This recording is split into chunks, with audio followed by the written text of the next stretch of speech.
And welcome to Conversations with Dr. Stephen Greer. This is Dr. Greer, and I'm the founder of the Center for the Study of Extraterrestrial Intelligence, that's CSETI.org, and DisclosureProject.org. And I'd like to thank the folks at the World Puja Networks for kindly allowing us this time every 2 weeks to bring you up to date on what's happening with ET contact and global disclosure and new energy for 2012. And I'm really excited about the guest that we have today, Marilyn, who has been a very important new member of our team over the last 2 or 3 years, is the head of our contact group up in New York, and she is here with us to talk about the sorts of experiences that they have been having, but also to talk about the key aspect of consciousness in making contact with transdimensional interstellar conscious ET beings from other star systems, and that this is really where the action is. And because Marilyn is so expert in her knowledge in not only human psychology and consciousness, but deep spirituality, she immediately understood the connection between communication and thought and consciousness and transdimensional civilizations that move amongst the stars faster than the speed of light in other dimensions. And she has had just the most amazing experiences, and I'm really, really pleased to have her here today. So welcome, Marilyn. I'm glad you're with us today to talk about this. Well, I'm thrilled to be here.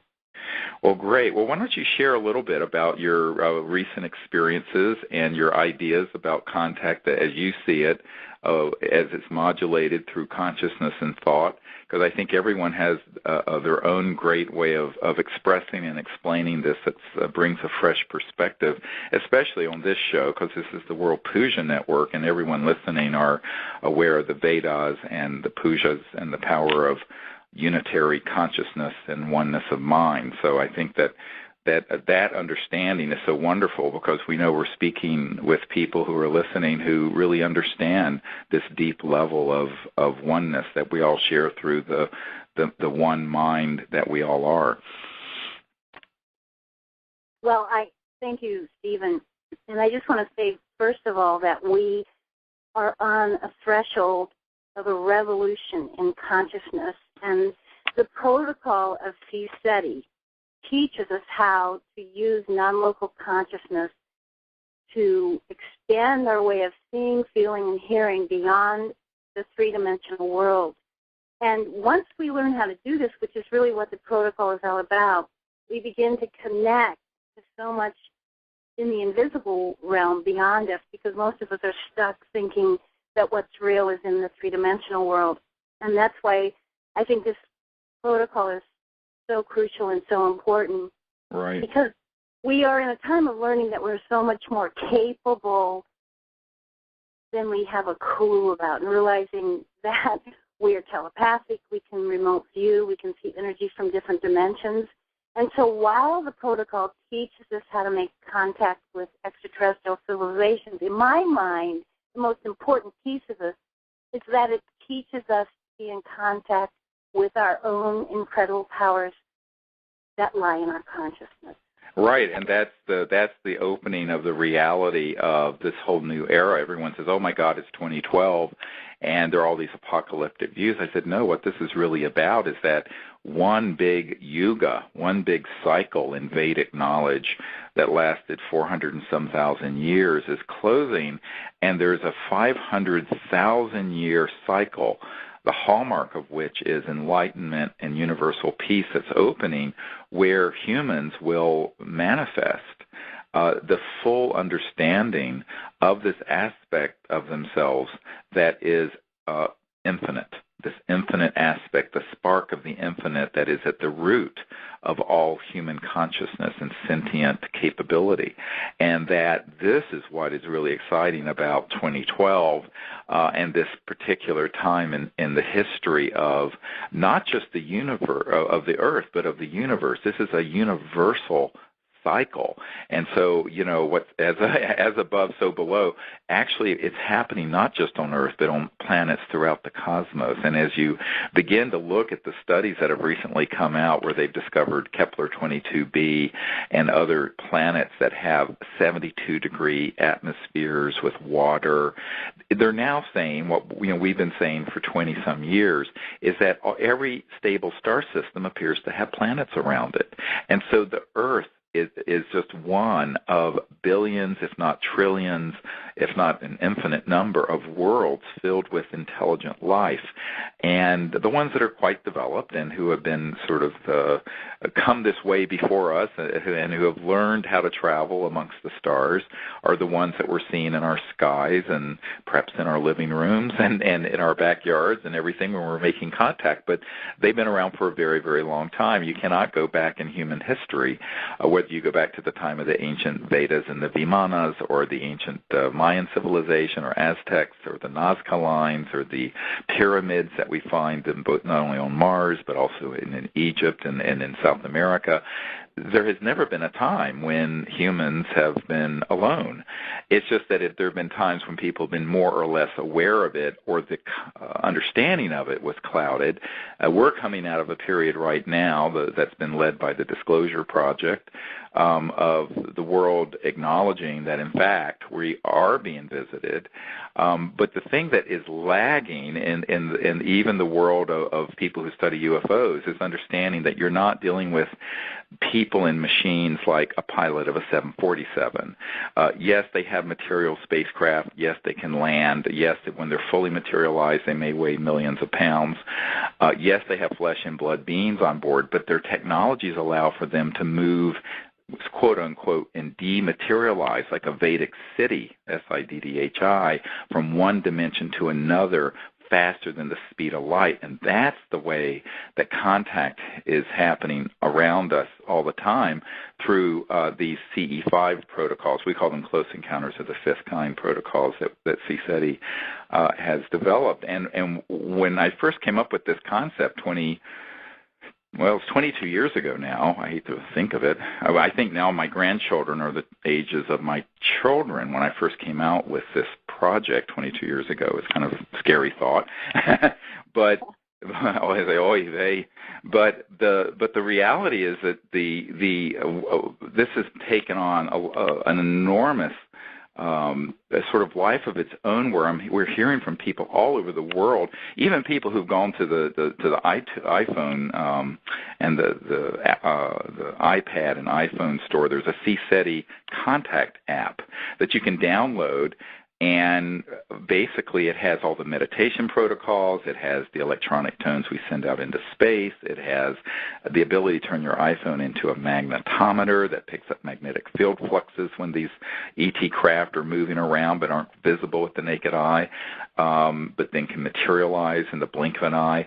It's an amazing app that we've put out onto the store, and that thousands of people have now put onto their iPhones and iPads.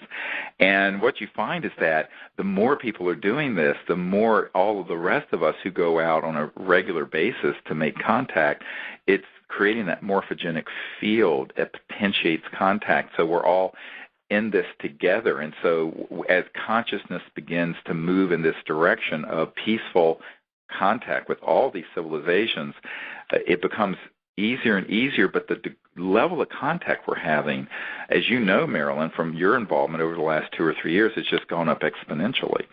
Well, it is. It is. And, when you're talking about how they travel and using their consciousness, they went through, many of the civilizations, from what I understand, went through the same kind of stages of learning to use thought consciousness to even do space travel.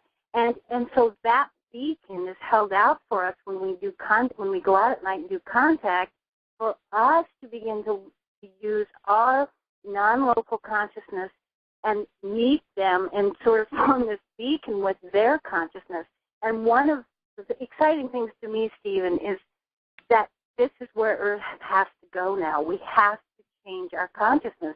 And there's certainly a group of people on Earth who do not want people to understand how to use their expanded consciousness and have power over themselves in terms of what their gifts are, what we came to Earth to know, who we really, really are. And in doing these protocols, I know myself in the last 2 to 3 years have found out more about who I am and what I can be and these extraordinary abilities that now seem more real to me than half of my day in the 3D world. Right. And I think that's what has happened to our group here in the Northeast. Right. Right, and that's what's so exciting, because when I hear from people from Malaysia and Japan and Romania and South Africa and South America and Brazil who are doing this, what we learn is that everyone who takes just a little bit of effort to learn the mantra meditation, the remote viewing capability, and then within the spirit of peace instead of war and paranoia, a spirit of universal peace that comes from within, to make contact within that ethical, philosophical world, then these extraterrestrial civilizations are there with bells on. I mean, I hate to use that, but sometimes literally with bells on, because we'll hear these almost like angelic tones that will emerge out of empty space around us that sound really like an angelic symphony, and there are these pure tones that will appear, and even in our electronic devices that will appear, where it'll make sounds that the electronic sensing devices we have, like magnetometers and radar detectors, cannot even make, and it'll start communicating through this in all these transdimensional ways, and then suddenly a spacecraft will just materialize and then dematerialize, or a being will materialize and dematerialize. And then you realize, well, they've been there all along. They've just been beyond what I call the crossing point of light. And that is, it's like, well, your eyes and your physical senses can only pick up on certain wavelengths. But in reality, if you're going faster than the speed of light to travel from one galaxy or one star system to another, they're using just a bit wider spectrum of reality that goes all the way from the samadhi state of pure consciousness into literally three-dimensional material form, but all the thousands of dimensions between those two. But someone said, are there 11 dimensions or 9 dimensions? I said, no. It's like, how many numbers are there between 1 and infinity? That's how many fine gradations and nuances of frequencies there are between the infinity of pure mind and the linearity of one spot in time-space. You see what I mean? Oh, yes. Oh, yeah. And so when you begin to realize that, you go, wow. So depending on the development of the technological and conscious abilities of any given species and civilization and individual, you can have contact that's in this huge range, this spectrum that goes from here and now material to infinity, literally to infinity, to the near infinity, where you start getting into resonant frequencies that are, for lack of a better word, approach the celestial. And it's just absolutely stunning. And yet, we're not talking about just the, the realms that are residing in, say, the angelic or celestial realm, but civilizations that have physical bodies and physical worlds with physical spacecraft, but they're able to have sciences that access up to that level. So in other words, they have technologically developed what the ancient masters did when they developed the full level through their pujas and meditations, these cities, these Vedic conscious cities, where they could materialize, bilocate, trilocate, see remote places, see the future, pick up the Akashic record of the past, all of that. And all of that is what's fabulous, is that all of that's folded within you. It's like the great old Sufi saying, it's a rhetorical question, thinkest thyself a puny form, when within thee the universe is folded. Yeah. And it's a true statement that the entirety of all that exists, like a hologram, a quantum conscious hologram, is folded within every single person. And that's what's so beautiful, because then once you realize that, you go, well, it's not just the sky is the limit. I mean, it's infinity, and that's the real human potential. Absolutely. Well, Stephen, oftentimes after you do a puja in the field, we have a lot more activity happen. Oh, yes, always, yeah. Yes, always. So I wanted to talk about, I think it was about 3 weeks ago, a CSETI night. And the reason I want to talk, this was our local group meeting, and we had, I think, 15 people, which is a really wonderful size. Yes. We have such dedicated people that they come from New York City up, which is about a 3-hour drive, and often they come with their families, and at the end of the night will turn around and drive home because they have something the next day. So we have a really strikingly dedicated group with quite a commitment to this process.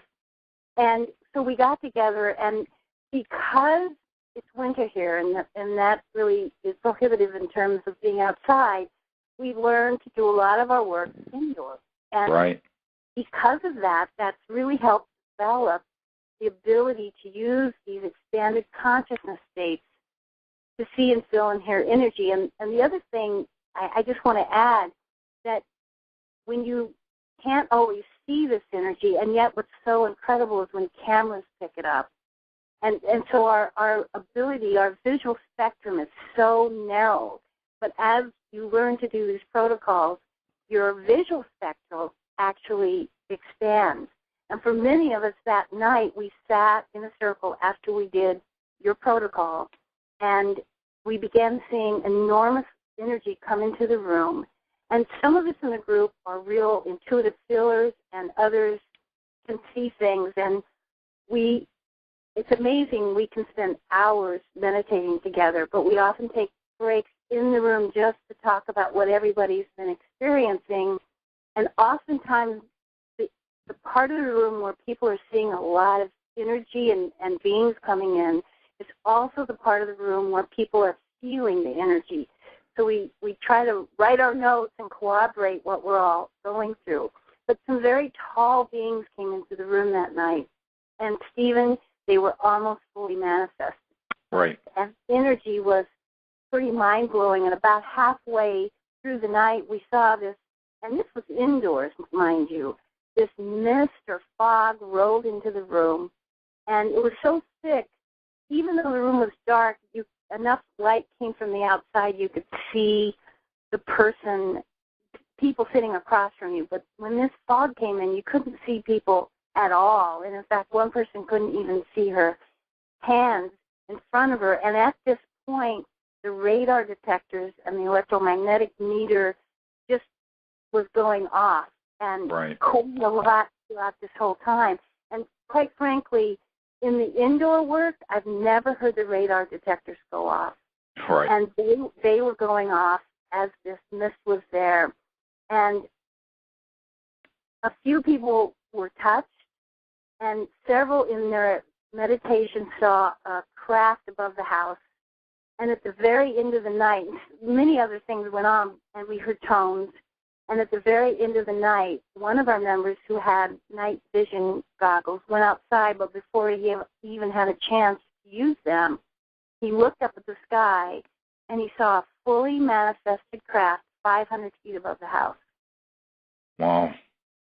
I know it was amazing. And what's interesting is that they can bilocate, so you'll have a craft that can be up in space manifested, and you can be in a house or in a building, and there will be this energy form that is in the near astral, I call it. But you can actually see it with physical eyes. It'll send off the electronics of the electronic detectors, and it is actually a representation, if you will, of the craft and everyone on board it, or individuals who are on board the craft that are actually being sort of, I call it electronic astral projection, basically. Oh. Okay, yeah. And that's why it looks like that, and that's why but it's electronic enough that it actually registers in the electromagnetic spectrum, and that's also why the new cameras, like we have these great new cameras that have amazingly sensitive digital light cells in them in CCDs. Those are picking up these, not only the objects, but the beings. Like if you look at what's been photographed at Joshua Tree National Park, if people go to CSETI.org, they'll see a series of pictures of an ambassador from the Andromeda Galaxy that was right outside our circle, that appeared in the flash of an eye that's in a photograph, and it's this person who's about 4 to 5 feet tall with a receding hairline and kind of goggles on, who's waving to us, and he's right there in the picture. This is not a photoshopped picture. This is this being is actually there, and we were told he was from the Andromeda Galaxy, which is 2.5 million light years from Earth. And what we had seen just prior to that was this sort of a sphere of light that materialized in the desert out by us. And then right after that, we heard out in the middle of the desert, I had very good night scopes, like 4th-generation night scopes that are military grade. They're the ones you have to fill out all the Homeland Security nonsense for to get them. And there was no people or animals or nothing standing over in that part of the desert, but everyone heard 3 or 4 humanoid voices speaking. And that's when then this light appeared, and in this cone of light, this ET being is there floating in sort of an electronic astral projection hovering right outside our circle. So this is, understanding the transdimensional we're talking real space-age stuff here, not stuff in Close Encounters of the Third Kind that Hollywood tries to do. That is the reality of ET civilizations as they're interfacing with us when we're making conscious contact, where we're making it deliberately for a higher purpose and curiosity. And what you find is that when you get a team like yours, Marilyn, where people there are really dedicated to the purpose of contact, universal peace, pushing forward into this good future that we can see that's awaiting us. The ETs come almost, without fail. We have never had them not appear in some way or form, and it really has so much to do with not only the consciousness of the group, but their intent. And the intent really drives everything. It's like, why are those people there? And if the intent, I hate to sound too simplistic, but if there's just an innocent, pure-heartedness about doing it, then people, and they leave all your baggage at the door and all your fears at the door and all the prejudices and all the UFO and New Age mythology at the door, you find that they come invariably, and they come in ways that are both fully manifest, but also in these really subtle, nuanced ways that are even, to me, more beautiful than if the mothership landed in the backyard. Oh, absolutely. Absolutely. Well, we meet in consciousness, and that is the most far-out experience to have. And then often we do have materializations in terms of crafts nearby. Right.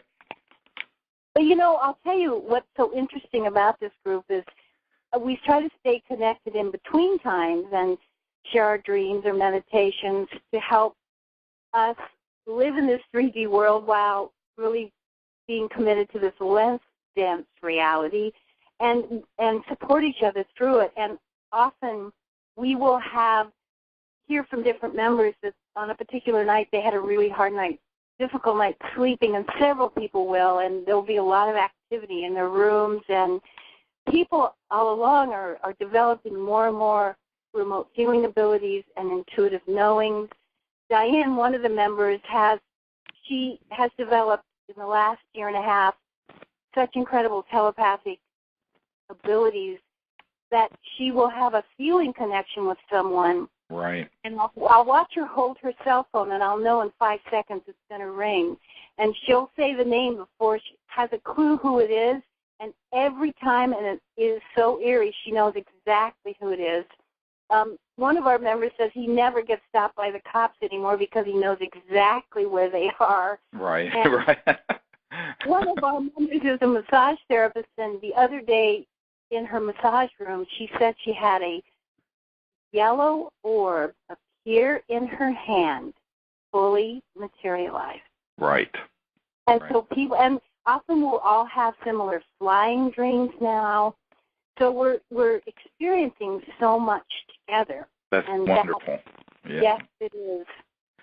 Oh, well, that's just fantastic. And what I like hearing is that, I started this project 22 years ago, but when I first had my first CE5 was back in 1973, and I was 18 years old. And when that happened up on this mountain in North Carolina, and I recount this in this sort of autobiography I wrote called Hidden Truth, Forbidden Knowledge, which I'm sure you've read. You can get it at disclosureproject.org. But at any rate, when I had this happen, it needs to be made into a film, we hope soon. We're working with an Emmy Award-winning filmmaker right now about doing this. We'll talk about this in a moment. But what happened was that I thought, how in the world can this ever be used by humanity? Because it was so wonderful what I learned how to do. And I'd had a near-death experience when I was 17, about 6 months earlier, and after that I had this experience during the near-death experience of Brahman consciousness and unity consciousness, God consciousness, and in that state I realized that the awareness within us that it allows us to be conscious, that if you just center into that, you become the conscious being. And so the drop becomes the ocean. And I then said, well, gosh, I need to learn how to do this. So that's when I learned meditation. Then I became a meditation teacher and studied Sanskrit and the Vedas and learned how to do pujas. But then when I had this experience 6 months later up in this mountaintop in North Carolina, and I'm this boy who's 18 years old with kind of long hair and hiking up in the mountains, I think, well, I'd had a sighting when I was much younger, and I went up there to meditate at sunset, and as I sat down, was starting to meditate in the west, this ET spacecraft, a beautiful, seamless silver disc fully materialized in the sky, and it was exactly like the one I had seen when I was 8 years old. And I thought, oh my God, they're back. But I didn't think anything about it. So I went into meditation, and I went into this deep samadhi state, quiet, beautiful. And I lost all track of time and space. And I must have been in meditation for at least an hour or two, because when I came out of it, it was pitch black, and this Milky Way was above me and all the stars. And at that moment, it was like a telepathic transmission came to me from space that said, behold what a beautiful universe God has made. And with that, I went into the state of consciousness I was in when I had this near-death experience. And I looked over to my right side, and here was this about a 4-foot-tall ET that was fully materialized. And he touched me on my right shoulder, and all of my hair stood on end, literally, and then I had some hair. I mean, and it was like zing, and I had this big, thick ski jacket on, but even I could see my ski jacket indent and felt this. And then I sort of just dematerialized, and for about 2 or 3 hours, I was just in this state, dematerialized in space on the spacecraft. And that's when we created these protocols that you and I keep talking about, the CE5, Close Encounters of the Fifth Kind, protocols when humans enter into this state. And it's greatly facilitated with mantra meditation and the puja, which we teach. And then you go into this state where you can make this sort of contact. And what I realized when this first started happening, I thought, well, this is very interesting for me. Well, what in the hell am I ever going to do about this? Because it was so out of the ordinary. You have to understand, this is 1973, almost 40 years ago. And so, but now I realize that the world really is ready to understand transdimensional, interstellar, conscious, and that so many more people understand these concepts from many different traditions, whether it's been Kabbalah or, the Gnostic tradition getting reignited, re-enlightened, or Vedic or Buddhism, or just transpersonal consciousness and psychology. There's so many more people who understand these fundamental concepts of the non-local, omnipresent nature of awareness. And so we're moving very quickly in terms of astronomical time into the world being able to really do this on a massive level. And that's what we want to potentiate in 2012. And it really is potentiated when groups like yours, Marilyn, are doing this on a regular basis and individuals do it on a regular basis, because all these individualities doing this begins to create the waveforms in reality that then build a higher and higher and higher waveform collectively. And that collectivization, it's an exponential growth in potential that happens when you have lots of individuals doing it as opposed to a few. And at the time when I was 18, of course, I didn't understand all these concepts because, but the experience was as wonderful as anything I've ever experienced since then or before. But my understanding of it now, and I understand now not only how to share it, but it's so exciting for me to hear that there are groups all over the world like yours that are now doing it, and that people are having these experiences, and that I could drop dead and it wouldn't matter. Not that I won't drop dead, but I'm just saying, my presence isn't required. And this is one of the things I always tell people, my greatest joy in taking people out onto this desert sky like we're going to be doing, or down to Marco Island in Florida in April. Those of you who want to join us, you're invited on April 15th to the 23rd. We're going to be down on this island in Florida on the Gulf of Mexico, where we had 3.5 hours one night of nonstop transdimensional contact that we filmed. And we're going to be doing that. You were there, weren't you? Yes. It was one of the most spectacular nights that I think I experienced with CSETI expeditions. It was wonderful. Well, and what's interesting, it turns out that, these transdimensional objects that were just like 100 yards from us, that were appearing over a 3.5 hour period, we got dozens of them on digital videotape. And we're soon, we have a CSETI YouTube channel that's kind of dormant right now, but we just have hired someone who's going to help us get a lot of this footage and a lot of this top secret witness testimony. We have like 100 hours of top secret military and corporate and CIA people who we've interviewed, but we've never had anyone who knows how to kind of get that out. We're going to start streaming like in chunks of half an hour or something every week, starting in about a month, and people are going to be astonished. So look, if you want to find out about what we're putting up there, you can go to and sign up to our mailing list at disclosureproject.org.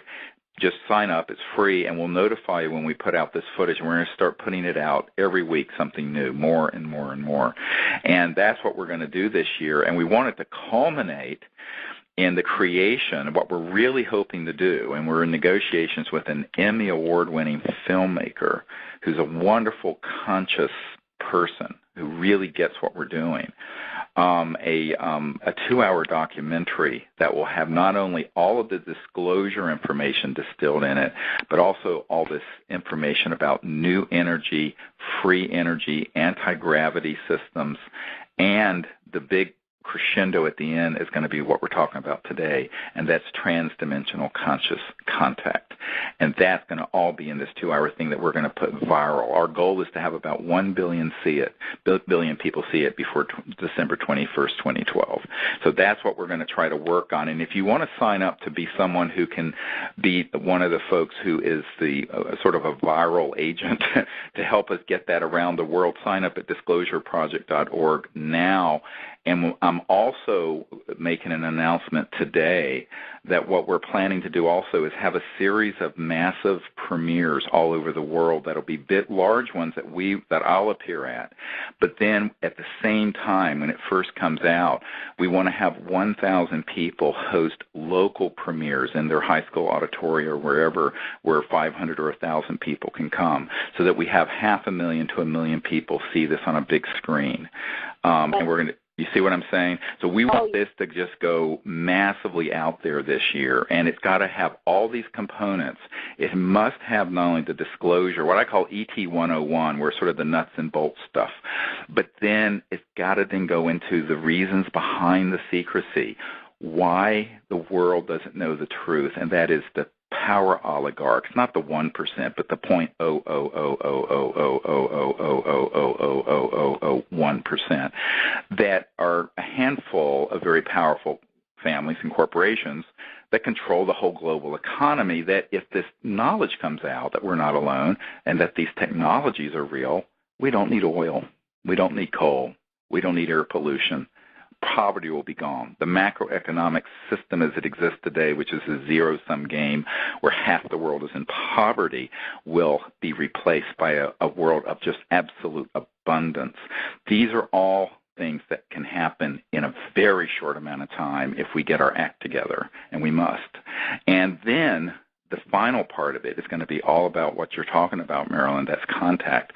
And we're going to show all this information, at the International UFO Congress, where I'm speaking on Saturday, the 25th of February. I'm going to show about 25 minutes of some of the best of these clips that we've distilled out of the hours and hours we have. But all of this information will be in this 2-hour sort of tour de force expose in collaboration, we hope, with this Emmy Award-winning filmmaker. And anyone listening who thinks they can help us with that, help us with the viral marketing of it, who can host premieres, who can help, who have evidence that they're sitting on. There are people listening who have stuff that they're sitting on. They're wondering where it should be seen. This is where it should be seen. And then after this, we're going to continue to stream all the stuff that can't be in this 2-hour piece on the YouTube channel we have, and it's just going to be relentless. That's what we're going to do this year, because this is the year for the whole world to know this, and also the whole world then to come together with millions of people making contact the way you are, Marilyn, with your team up there in New York. Imagine that happening. I mean, imagine what would be unleashed in the world, the power that would be unleashed. Well, I think, and Stephen, even some of your video that shows how transdimensional travel comes into this dimension with the lights that we saw on the beach in Marco, when people see that, something will light up inside and they'll begin to understand themselves how to see and how it looks and what to look for, and then they'll accelerate so much faster. Exactly. People before me, but I watch people now, and the acceleration is just incredible. Yeah, and people are ready to understand this because, the world really has progressed. And everyone talks about the Arab springtime. I'm saying we need a global springtime, and that the winter of this old age that's crumbling around us that we can see in all the institutions and the financial systems and the rotten economy run by a bunch of corrupt masters of the universe, that's all crumbling, so let it go. Here's what we're going to create. And it isn't about destroying anything. It's going to collapse on its own, honey. I got news for you. You don't have to even push it over the ledge. It's falling apart as we speak. What we have to be focused on, all of us who are conscious, everyone listening to the World Puja Network in particular, who are really super conscious people and enlightened people, is what are we going to put in its place? And instead of dwelling on what's fallen apart, let's have a vision that we manifest of a world of disclosure, of this unveiling of the truth, of open contact with interstellar, interplanetary civilizations, and the knowledge and sciences and energy systems coming out that will turn this world into a rose garden of not only abundance but peace and justice. Because, there's no way we're going to have peace on this planet so long as there are 7 billion primates fighting over the last barrel of oil. I mean, it just isn't going to happen. So, hello, we haven't needed oil for 100 years, and, it's enough of that sort of self-flagellating nonsense. Let's snap out of it. I feel like Cher in the movie Moonstruck, where she slaps the Nicolas Cage and says, snap out of it. But, this is the year for that awakening. And it is, it was called the awakening in the Arab world. We need a global awakening, but at more than just sort of normal political stuff, but a true, deeper spiritual awakening. And that's what we really want to work on intensely this year with the help and the prayers of everyone. Well, I love that you said that because it is a spiritual awakening, and I think through doing this work with you, Stephen, and with the protocols, that's the most important piece right there, the spiritual awakening, realizing we can create the world as we want it. And that is about peace and harmony, and it is about being a rose garden. And that is something that's within our power, and when everybody starts realizing it, it's going to happen so quickly. Oh, it will. It absolutely will. And in fact, one of the things that this Emmy Award-winning filmmaker and our board for CSETI and Disclosure Project are discussing is having this, instead of going through the kind of lamestream, crazy normal media, we're talking about going through the new media. Facebook, YouTube, the internet. Yeah. And, where if people want to own this film, for $1 or $5, something very nominal, the price of a latte, they could get it, and it goes viral through India, through China, through Latin America. In other words, it's not going to be something where you have to buy it for $29.95 or something crazy. You just, boom, download it. It's on your iPad. It's on your smartphone. It's on your computer. Then you can share it with anyone else. But our goal will be, by doing it that way, perhaps we'll be able to raise the funds, and this is what this team wants to do, where all the proceeds of that would go into our efforts to create a R&D, a scientific laboratory to bring out these technologies.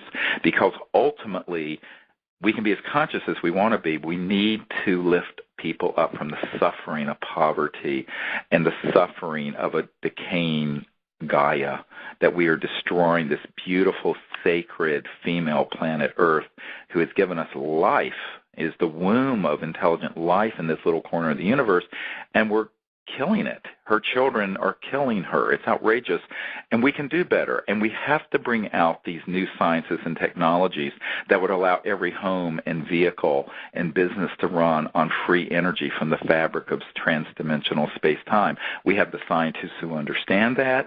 We have a lot of secret information that are technical things that could be put into, but they have to be brought out. And to do that, you're going to have a laboratory. And don't expect the Obama administration and the Department of Energy to fund this. They're giving $100 billion to nuclear power and to General Electric and Westinghouse, but ARPA-E and the DOE program, when we applied for money, gave us a zero.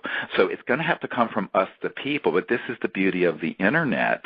Things that didn't exist 5 years ago, like YouTube and Facebook and whatnot, we can do this now with this information coming out, raise the funds to do it, and come forward with it. Now, not without risk. I mean, there are people who would like to see me shut my big mouth and go away, but we can do it. And once we realize we can do it and it's doable, that knowledge in and of itself is so liberating, because we do not need to be sitting here in sackcloth and ashes ripping our clothes off, as we sit around in soot from coal-fired power plants and oil, and going to the next oil war in the Middle East with whoever, when in fact we don't need any of that. That's a paradigm that is just belongs to the 1800s. And so never mind, it's the 20th century is like, I call it the missing century.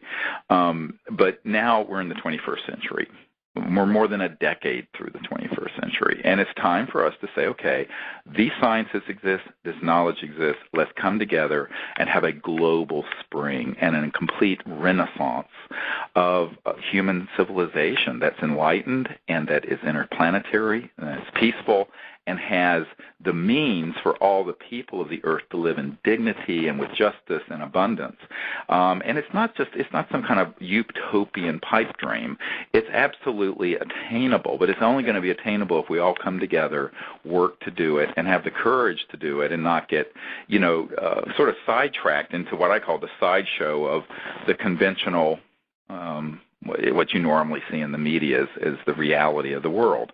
And because there's another reality of the world that's deeper and more profound that's happening, where creative people all over the world have the ability to awaken to these concepts and put their shoulder to this effort all together and move in one motion and do it. And I think this is really the year for this to become a quantum leap forward through not only the information we put out, but people doing contact collectively and then coming together to bring these technologies forward that would really be an act of enormous compassion, because it's really about helping all of humanity and the Earth herself return to a pure state, but it's not Luddite where we're going back into the caves. It's where there would be a very high-tech civilization, but one that isn't dependent on the current energy and macroeconomic system that requires so much poverty and suffering and so many wars.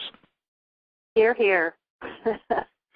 So, other than that we have nothing to do this year. But anyway, that's what's so exciting, and I know that this is something that can be achieved, and I think that many people sense that, those of us who are on this planet at this time, not that any of us are perfect, and not that any of us are saints, and not that any of us are anything but ordinary people, but that somehow, because the universe wants this to happen, because Gaia wants it to happen, because the 20,000 children not yet born on Earth who are waiting in this great matrix of consciousness in a waiting room in the cosmos to come to Earth for the next 500,000 years of 20,000 generations of children yet unborn, they're all pulling for us to get our act together and do this. And let's face it, we're here now. Yes, we are. I'll tell you, Stephen, because of your work, and there is so much information from so many sources now coming out.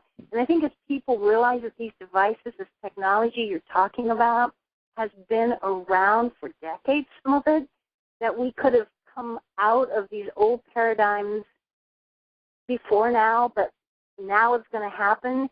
I think that people, I'm watching people begin to really accept the truth that it is time now, and how incredible that a lot of this stuff is kept secret so long, and there's been so much suffering on Earth because of it, and people are ready to turn that page.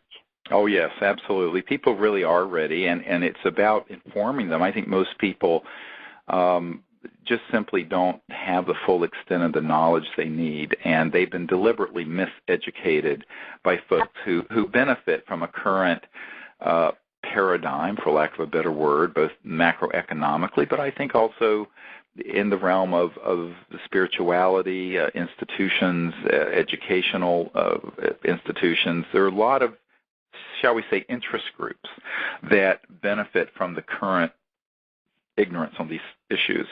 And I'll never forget, in fact, some years ago I was meeting with a scientist from the Jet Propulsion Laboratories, JPL, and he was telling me about these amazing ancient structures that are on Mars that are of an extraterrestrial civilization that are very, very old. That we had filmed, and I actually met with some people at Goddard Space Flight Center who had analyzed some of those pictures and said they absolutely are artificial structures.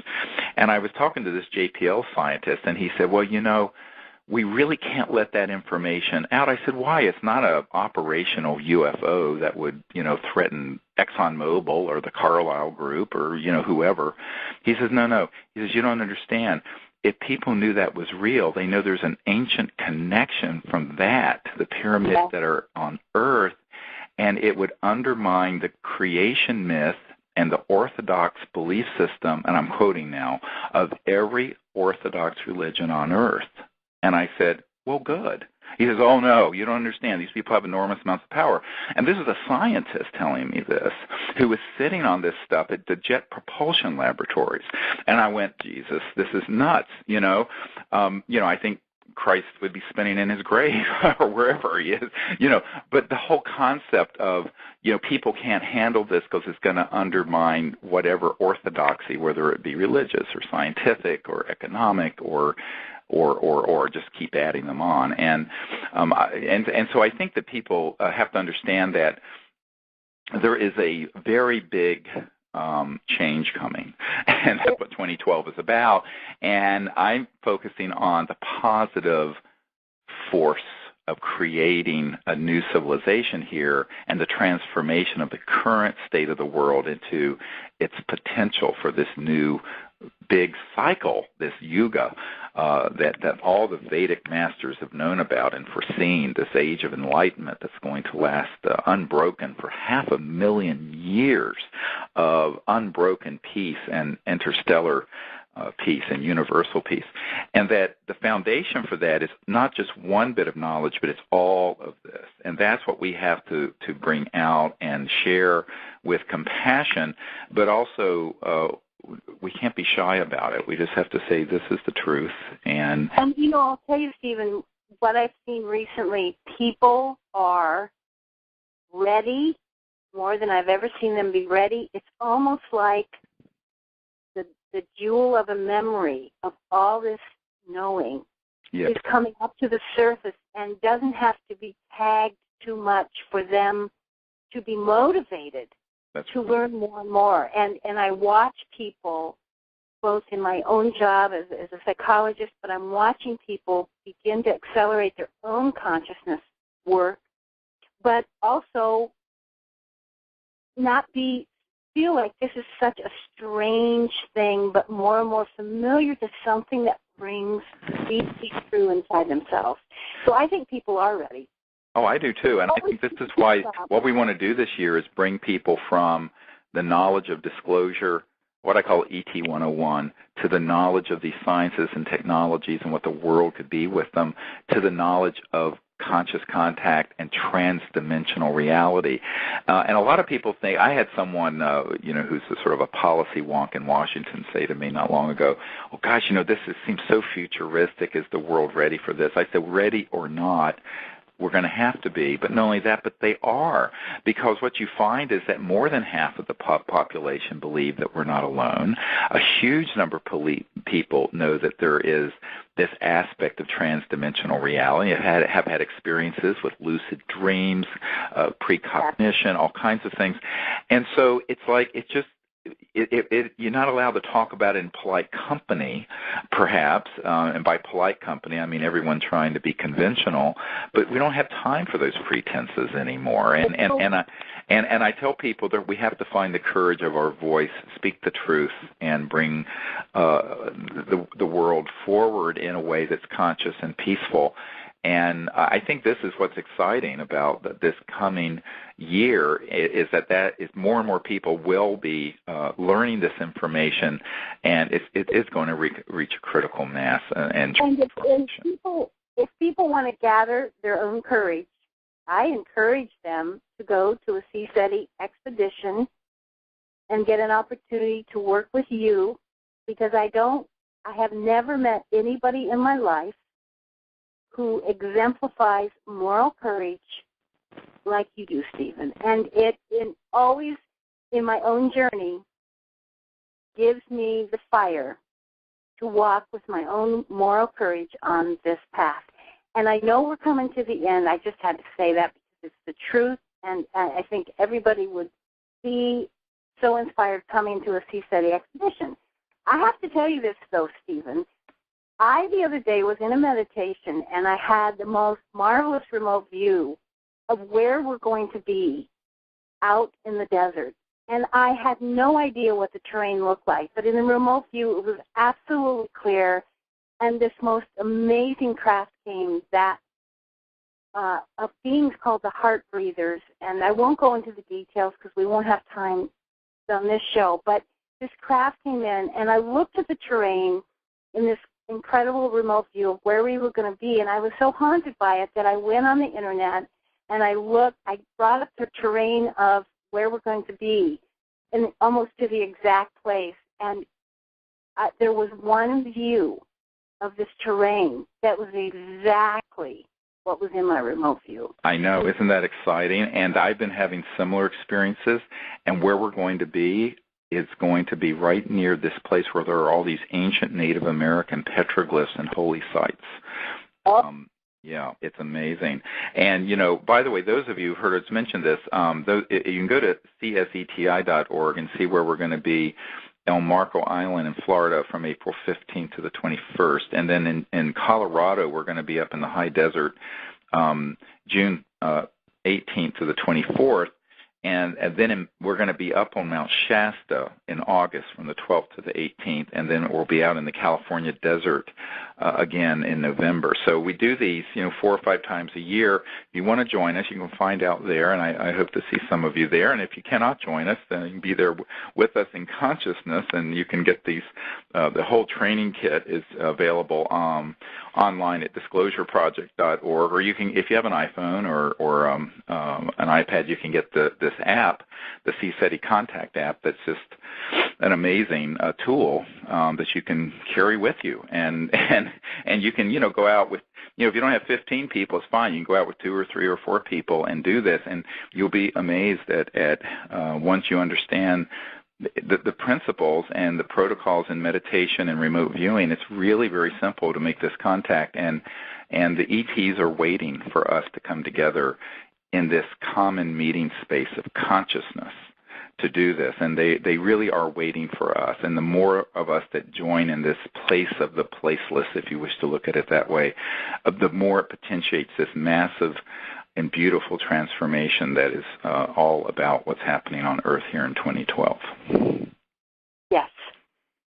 Well, I'd like to thank you, Marilyn, for your wonderful support and your insights, and I'll see you soon and at the conference. And to everyone else, I'd like to encourage you to get on disclosureproject.org or CSETI.org and sign up and get onto our mailing list so we can make you part of this network of getting the information out this year as we begin to put more and more information out through the internet this year. Now we have someone who will be working part-time doing nothing but that for us.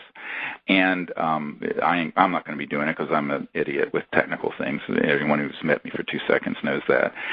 But we have someone who isn't an idiot with technical things, thank God, who will be doing this, and other people who can help us with this documentary, with the viral premiere we want to do. We're hosting events as this movie comes out later this year in 2012. Be in touch, and I hope we can all work together